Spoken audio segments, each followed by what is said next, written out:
The weight of my decision hung heavy the next morning. I had been offered the chance to take on a colleague's duties for extra pay. It was tempting, so tempting that it overpowered the ache in my body and the quiet whispers of self-care that I often ignored. My mind was a whirl of worries about bills, the mounting mortgage, and the dreams Nikita and I had painted together for our future. Each dream came with a price tag, and skipping the doctor's appointment for my anemia seemed like a small and reasonable sacrifice. After all, the doctor's visit could wait, but opportunities to earn more money were fleeting. I convinced myself it was the practical choice, even as a part of me quietly protested.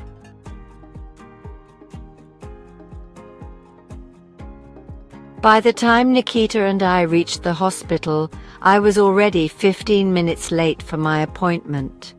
The guilt of being late simmered under the surface, mixing with a sense of urgency as I rushed through the hospital halls. My heart pounded, but I told myself it wasn't from guilt, it was just the exertion.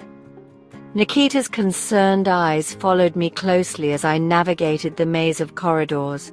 I could feel his worry, though he remained silent. "Nurse, you're late. I'm so sorry. I got held up at work." "Nurse, you'll have to wait now. The doctor is with another patient. Other people's time is important too, you know. How long will it take?" "Nurse, a while, unless you're rushing to miss something else. Can you just give me my test results? I'll re-register later. Is it normal?" "Nurse, it is. But these tests aren't just for show. If you're planning for children, you should take this seriously and wait for the doctor." Her words stung, but I had already made up my mind. The sales wouldn't last much longer, and there was an apartment viewing I couldn't afford to miss. I thanked her quickly and hurried away, trying to block out the elderly patient's muttered remark as I passed. "Young people are always in a rush. They'll pay for it later." Months passed, and Nikita and I tried for a baby with no success. The constant malaise that clung to me made every day harder, but I pushed through, convincing myself it was just stress. I couldn't afford to slow down, not when there was so much to do and so much at stake.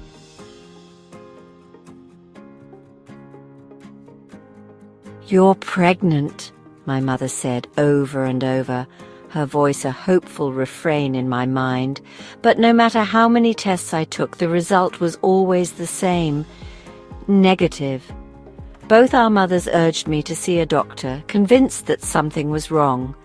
Still, I shrugged off their concerns. It was just exhaustion, I told myself. I didn't need a doctor to confirm that.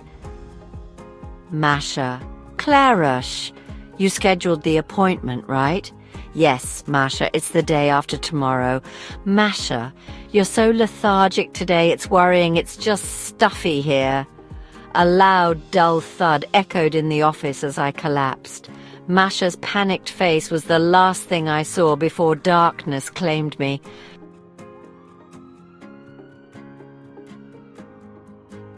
I woke in the ambulance, my head spinning and panic surging through me. Masha's hand gripped mine tightly. She said, "You're okay." She had already called Nikita. I could hear her voice trembling as she explained what had happened.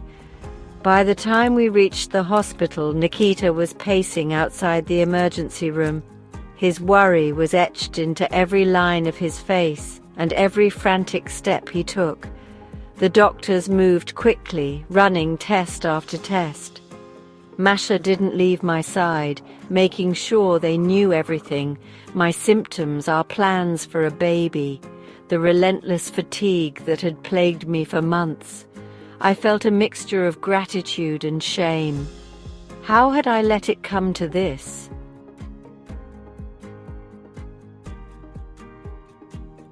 Half an hour later, the door opened and the doctor from months ago walked in. My heart sank as I recognized her. She met my gaze with a mixture of sternness and concern. She said, "Good day, though I wish you better health. You're so impatient and careless." I flushed with guilt, unable to meet her eyes. Nikita's voice broke the tension. He said, "Can we skip the lectures and get to the point?" The doctor continued, "Clara, your iron levels are dangerously low. They were concerning before, but now they're at 0. Your hemoglobin is only 71. For someone planning a pregnancy, it should be at least 110. Her words hit me like a punch. 0 iron. My body had been running on empty for who knows how long. Before I could fully process it, she continued, "Clara, you're pregnant." The room fell silent. Nikita and I stared at each other, stunned. Masha burst into tears, her relief palpable. The doctor added, "You're already 14 weeks along. We'll start treatment immediately. Iron supplements, rest and proper care. You'll be fine." Masha sobbed harder, while Nikita and I stood frozen, emotions swirling, shock, joy, fear all at once.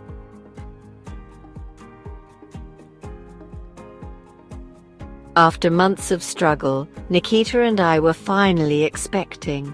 The relief was overwhelming, the joy infectious. Masha couldn't stop crying, and soon we welcomed a healthy, beautiful baby girl named Nina. Looking back, the lesson was clear. We rush through life, chasing what seems urgent, forgetting what truly matters. My health could have been preserved if I'd taken that free medical examination seriously, but in the end, I got the happy ending I'd dreamed of, and for that, I was endlessly grateful. We share these stories so you can relate, offering community support to remind you that it's okay to feel vulnerable. You're not alone in this journey, and together we can help lighten the load. Let these stories be a source of strength and encouragement, showing that challenges are shared and solutions can be found as a community. You've got this, and we're here to support you every step of the way.